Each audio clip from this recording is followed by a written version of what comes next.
बिस्मिल्लाहिर्रहमानिर्रहीम। अस्सलाम वालेकुम। Welcome to Amna's kitchen. आज मैं आपके साथ हरे मसाले वाले पकौड़ों की रेसिपी शेयर कर रही हूँ। सर्दी में शाम की चाय के साथ मैं ये पकौड़े बना रही हूँ। कल मैंने मिर्चों वाले पकौड़े बनाए थे, आज मैं ये बना रही हूँ। तो इसके लिए आप तकरीबन 4 कप बराबर हरी प्याज ले लें और इसको मोटा मोटा काट लें। इस तरह से मोटा मोटा काटें, बहुत बारीक ना काटें। इसके अलावा आप 1 कप हरा धनिया ले लें, आधा कप या जितनी आप पसंद करते हैं हरी मिर्च ले लें। तकरीबन 300 ग्राम से ज़्यादा ये टमाटर हैं, इनको मैंने काटा है। या आप 3 कप के बराबर टमाटर काट के ले लें।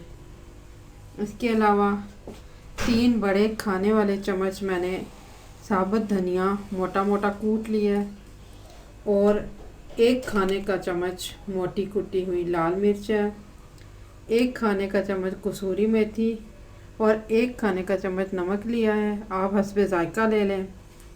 इसके अलावा जितना आपने बेसन लेना है उतना ही मैदा लेना होगा। मैंने 2 कप बेसन लिया है, 2 कप मैदा लिया है।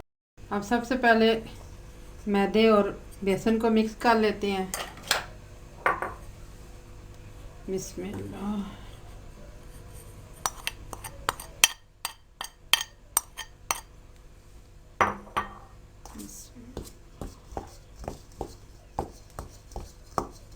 अच्छी तरह से आप इनको मिक्स कर लें।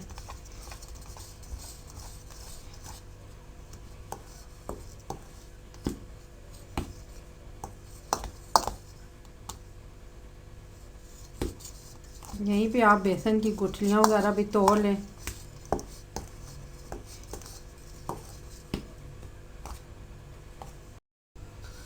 अब आप खुले बर्तन में प्याज डाल दें।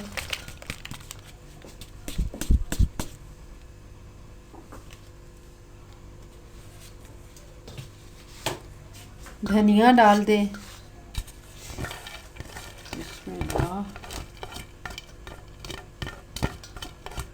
धनिया भी आपने इस तरह से मोटा मोटा काटना है, बहुत बारीकी का नहीं काटना।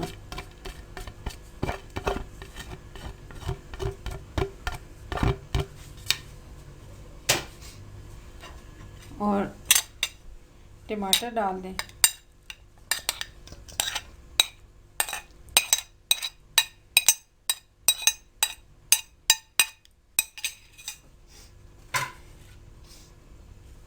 और मैं अभी इसमें मिर्चें नहीं डाल रही क्योंकि मैंने बगैर मिर्चों के भी थोड़े से पकोड़े बनाने हैं, इसलिए आप तो मिर्चें साथ ही डाल दीजिएगा। मैं सिर्फ नमक और कसूरी मेथी और धनिया पाउडर डाल रही हूँ। इसमें ज़्यादा मसाले नहीं डालने क्योंकि ताज़ा धनिया और हरी प्याज और इन सब चीज़ों का अपना एक जायका होता है। तो अगर आप इसमें ज़्यादा मसाले डालेंगे, खुश्क मसाले, तो फिर वो जायका ख़त्म हो जाएगा। आप इनको अच्छी तरह से मिक्स कर लें। बिस्मिल्लाह।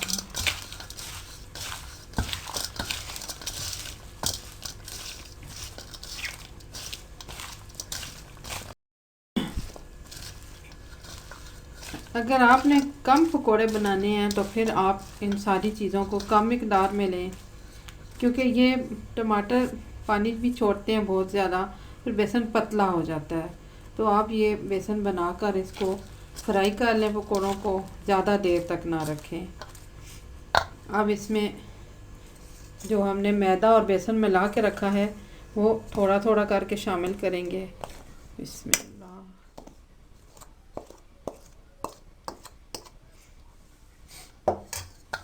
यहाँ आप हाथ का इस्तेमाल भी कर सकती हैं।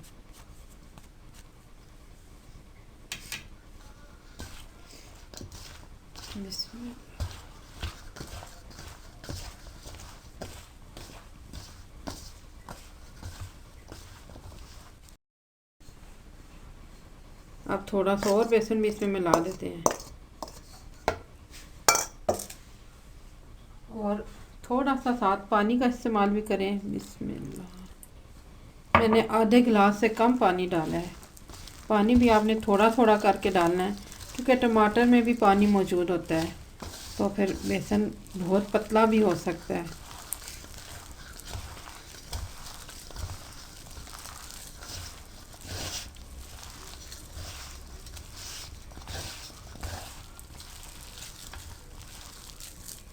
बिस्मिल्लाह।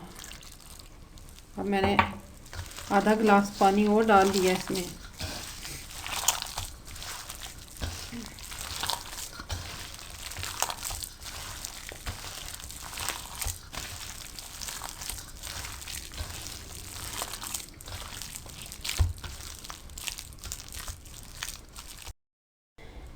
अब आप इसमें बाकी का बेसन भी शामिल कर दें। बिस्मिल्लाह।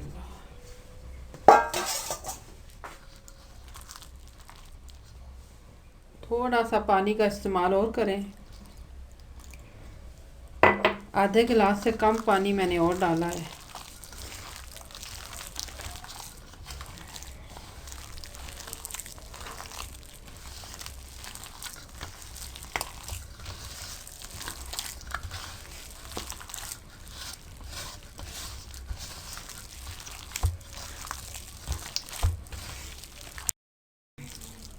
अब मैं इसमें से थोड़े से सादा मैंने पकोड़े बनाने हैं बगैर मिर्च के, वो निकाल लेती हूँ।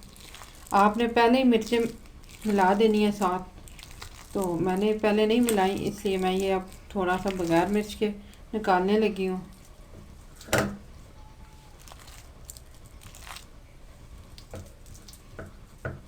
अब मैं हरी मिर्च डाल रही हूँ इसमें। बिस्मिल्लाह।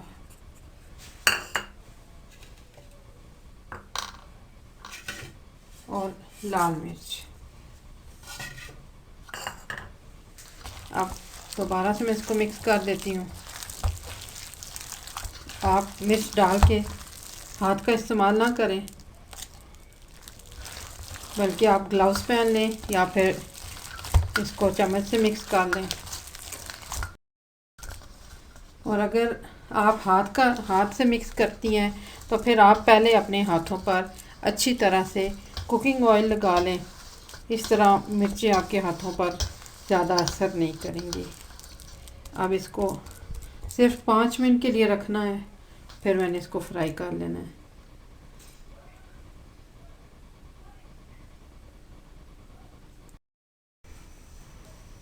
अब हम पकौड़ों को फ्राई करते हैं। आप ऑयल को दरमियानी आंच पे गर्म करें और चेक कर लें पहले कि ऑयल ज़्यादा गर्म भी ना हो कि फ़ौरन ही पकोड़े जल जाएं। बिस्मिल्लाह।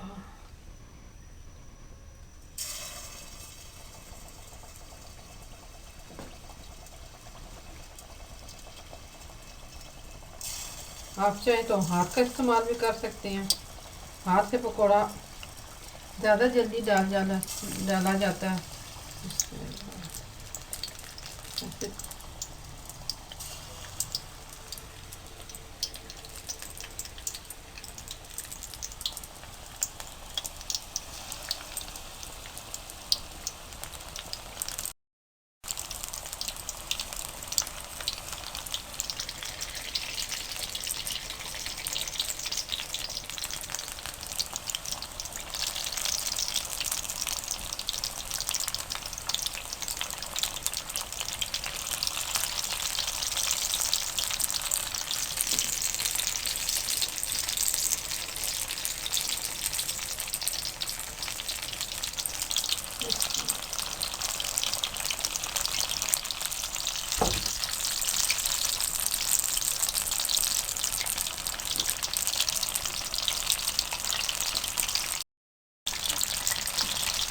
ऐसे हाथ से इनको पलटें।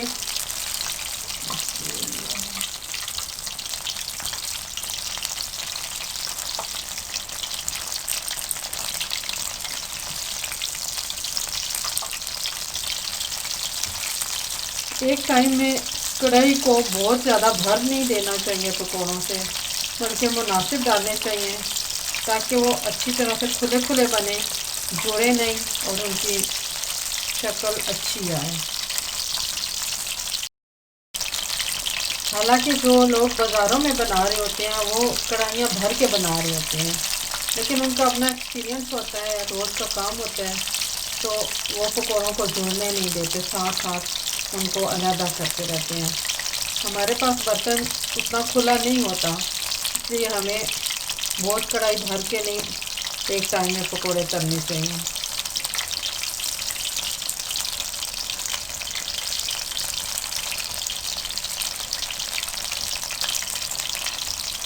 पलटते रहें इनको साथ साथ, क्योंकि इनमें आलू नहीं डाले हुए, तो ये जल्दी फ्राई हो जाएंगे।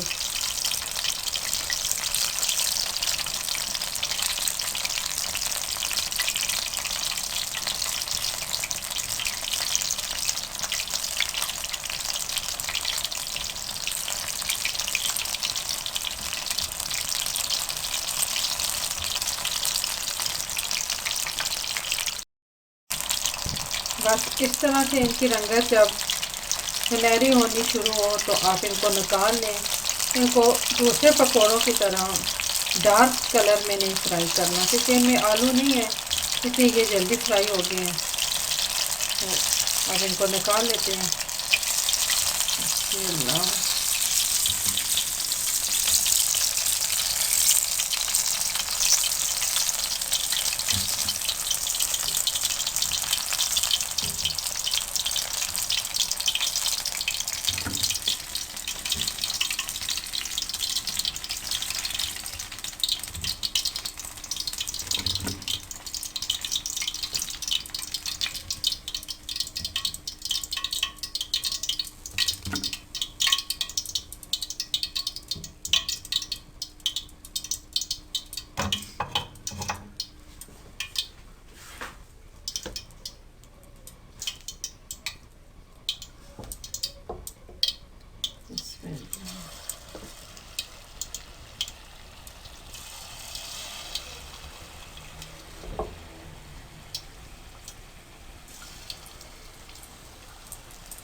हमारे पकोड़े अब तैयार हैं, तो आप इसके ऊपर थोड़ा सा चाट मसाला छिड़क दें इस तरह से, इसमें, और आप इन्हें पुदीने की चटनी के साथ सर्व करें, केचप के साथ सर्व करें, जैसे चाहे सर्व करें। तो आप भी बनाइएगा, इंशाल्लाह बहुत अच्छे बनेंगे। दुआओं में याद रखिएगा, मेरे चैनल को सब्सक्राइब कीजिएगा। अल्लाह हाफ़िज़।